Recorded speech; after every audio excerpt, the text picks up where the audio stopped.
歼-16拦截美国五代机的新闻呢？美国前战斗机飞行员狗豆哥这次又破防了，完全不承认央视这则报道的真实性，也不相信歼-16通过同滚方式驱离了美国隐身战机，称这完全是电影情节，现实中是不可能发生的，嘴非常的硬啊。他引用的报道呢，是国内搜狐网的一则关于歼-16锁定2架 F-22的新闻。至于被锁定的美国五代机到底是 F-35C 还是 F-22，尽管上期视频已经有过论述但很多网友依然各有各的倾向。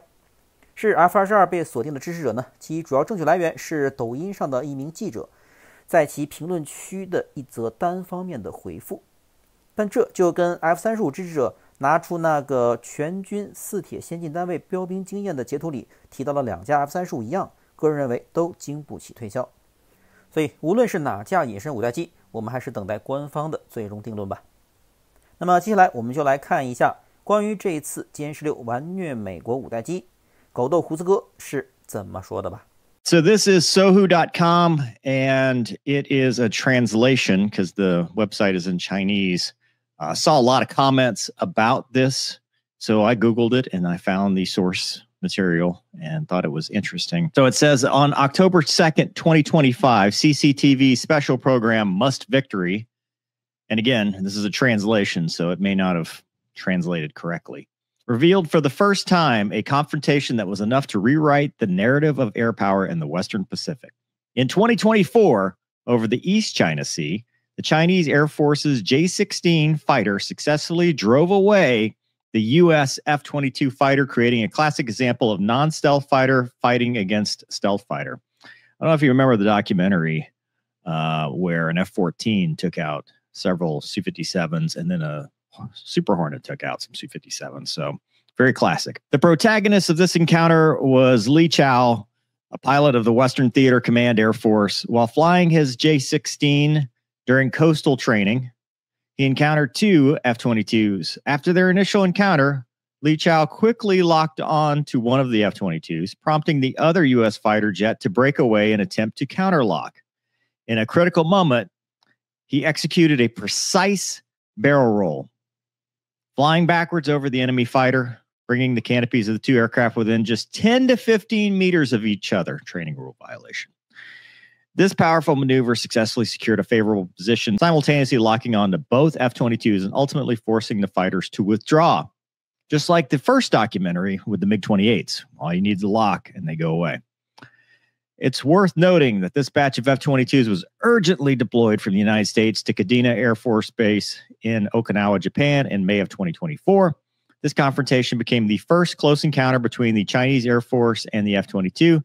Since then, F-22 has not appeared near the Chinese coast, scared them away forever. How do they do that? Well, number one, they've got overwhelming strength of the radar.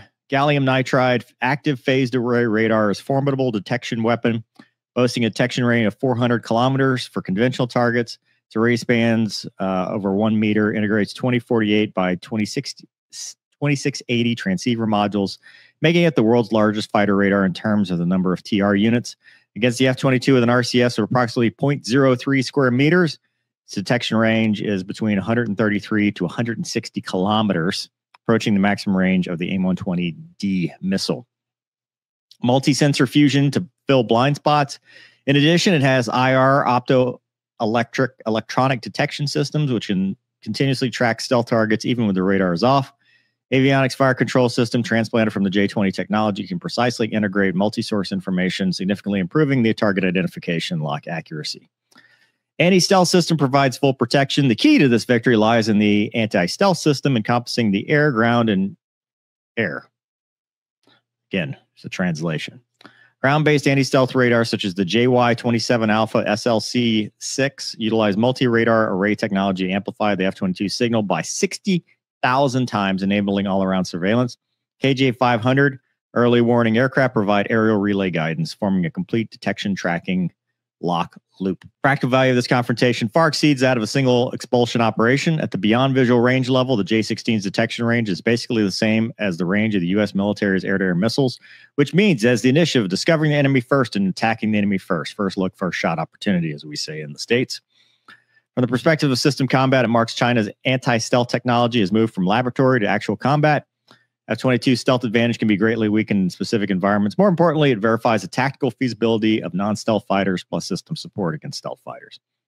Military experts expressed a sharp mix of controversy and consensus regarding the finding. Supporters argue that China's anti-stealth technology is well established, having already achieved tracking of the F-22 at a distance of 450 kilometers in 2013, and that the J-16's radar power and data fusion capabilities now make it even more difficult to evade.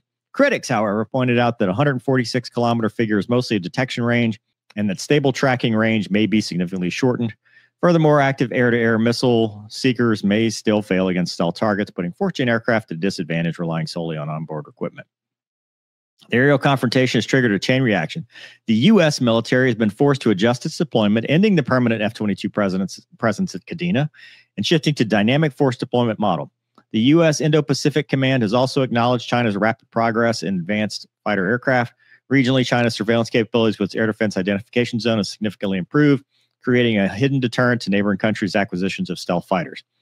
A more far-reaching impact lies in its implications of its technological approach. China's proven asymmetric counter-stealth approach is driving the evolution of global air defense systems towards targeted upgrades. To date, the U.S. Department of Defense has not officially responded to this incident. It should be noted the analysis is based on comparison of publicly available reports and technical specifications. The actual performance of military equipment often exceeds publicly available data, and the results of a single confrontation are influenced by multiple factors, making it insufficient to fully assess the overall strengths and weaknesses of the two jets. However, it's undeniable that this East China Sea confrontation has become an important footnote to the shifting balance of power in the Western Pacific.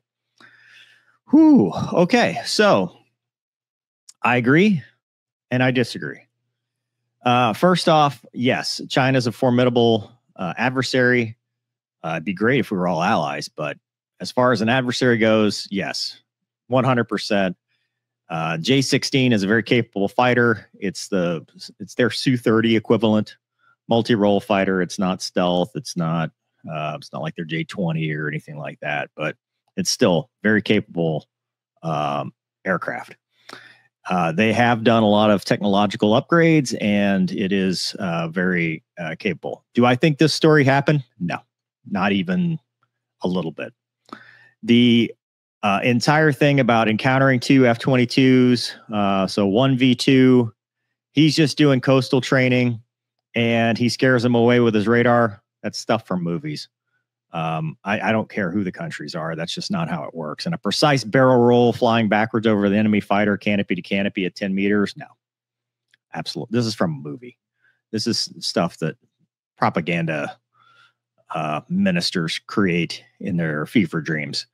It's not real, and it didn't happen. Now, could they have locked up an F-22? Yeah. I mean, it's not impossible to. I mean, we showed a video of a Rafale fighting an F-22 and locking it up. There are characteristics of stealth that it depends. You know, that's what it means. It's not always 100% invisible. And they even talk about this in the article, that it's not 100% invisible. U.S. Indo-PACOM usually talks about close encounters. They've talked about intercepts. They talk about dangerous intercepts too. Remember when the flanker split the formation of was it an F-16? And we got that video. Well, we talk about stuff like that. There have been no reports whatsoever of any Raptors being intercepted by or intercepting a J-16. And they just willy-nilly ran into each other by accident. Just happened to be on coastal training, and he encounters them. And then as a result, they never brought Raptors back. I mean, come on, dude. That's not even how we plan deployments. That's not how we plan these events. So, no. Is the rest valid? Yes. Is the emerging tech realistic and valid? Absolutely. Is stealth the be-all, end-all? No. Are there other technologies out there that make it a part of a bigger integrated plan? Yes. And so this just reads like pure propaganda. It's nonsense. I'm not going to say that Chinese pilots aren't capable, because I'm sure a J-16 pilot in such a scenario could probably lock a Raptor and do an intercept, especially if it's a situation where it's not wartime. And because we intercept each other all the time, right? Is that possible? Yes. Did that happen? No. Just didn't happen.